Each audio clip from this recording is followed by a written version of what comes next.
Vous savez, quand j'ai vu les Français, les Espagnols en train d'évacuer leurs ressortissants, j'avais envie de pleurer, quoi. Vous savez pourquoi? Imaginez, la France pousse la CEDEAO à intervenir. L'OTAN pousse la CEDEAO à intervenir. Bref, les Occidentaux poussent la CEDEAO à intervenir. Mais pendant ce temps, qu'est-ce qu'ils font? Ils évacuent leurs enfants. Ils évacuent leurs ressortissants. En cas d'intervention, qui va mourir?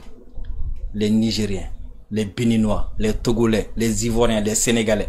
Vous avez entendu un pays de la CEDEAO qui a dit qu'il va évacuer ses ressortissants? Non, ils ne vont pas le faire. Ils ne pensent même pas à le faire. Ils n'ont même pas les moyens de faire ça. Donc c'est comme si l'Occident est en train de toujours jouer le même jeu. Ils sèment la terreur chez nous, ils sèment le chaos. Et pendant que nous nous entretenons, eux, ils profitent de l'uranium. Ici, eux, ils profitent de l'or. Ici, eux, ils profitent du pétrole.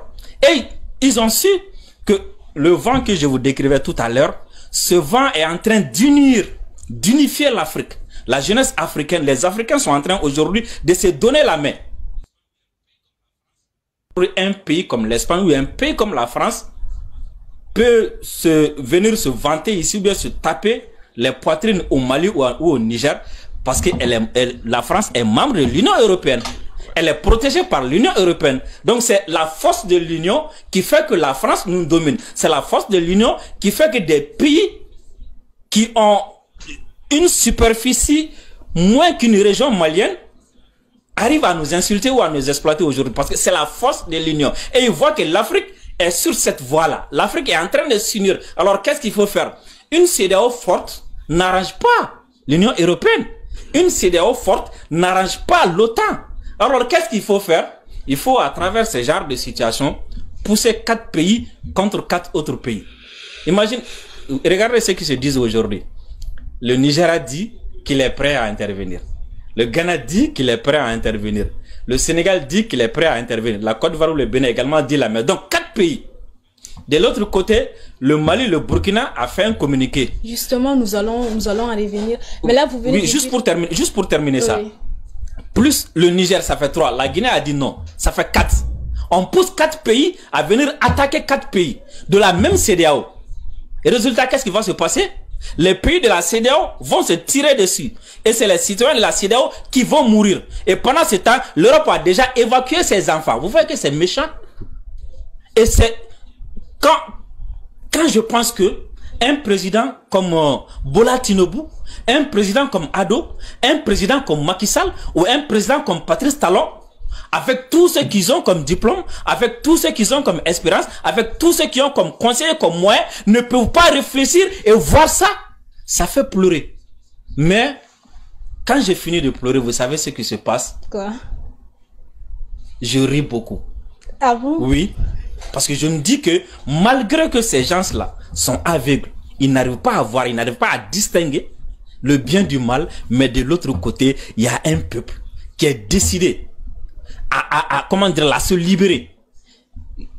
Malgré toutes ces menaces, malgré tout ce que la France dit, vous avez vu hier ce qui s'est passé au Niger, des milliers de personnes, des gens qui n'avaient jamais manifesté de leur vie.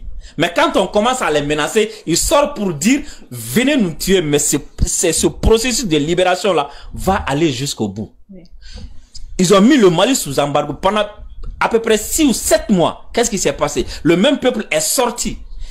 Même chose au Burkina, le peuple est sorti. Et des gens sont sortis, les gens ont quitté le Sénégal, qui faisait partie, bon, je ne dirais pas sénégalais, qui est dirigé par Macky Sall. Sinon, je sais que le peuple sénégalais n'a rien contre, et le peuple sénégalais ne se retrouve en rien dans ce que la CEDEAO est en train de faire aujourd'hui. Les gens ont quitté le Sénégal, marché pour venir dire aux Maliens, c'est Macky Sall qui vous sanctionne. Sinon, le peuple sénégalais est avec vous.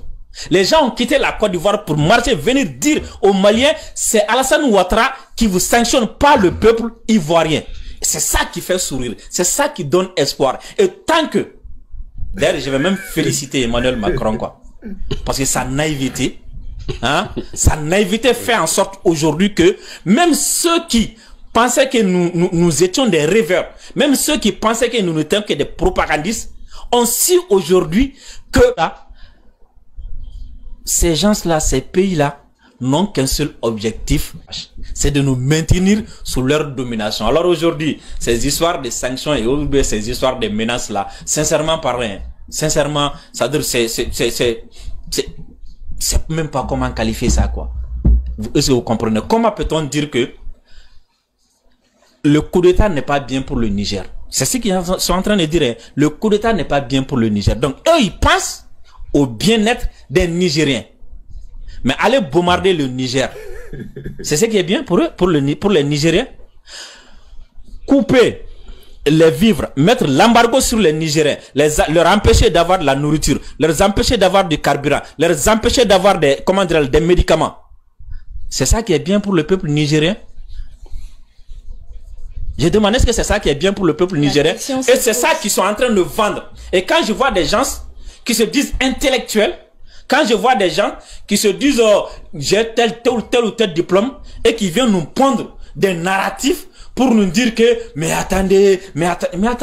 attendons quoi? Aujourd'hui, imaginez coup d'État au Niger, Conseil de défense en France, sanctions par la CEDEAO, mais qui domine qui dirige qui? Réfléchissons.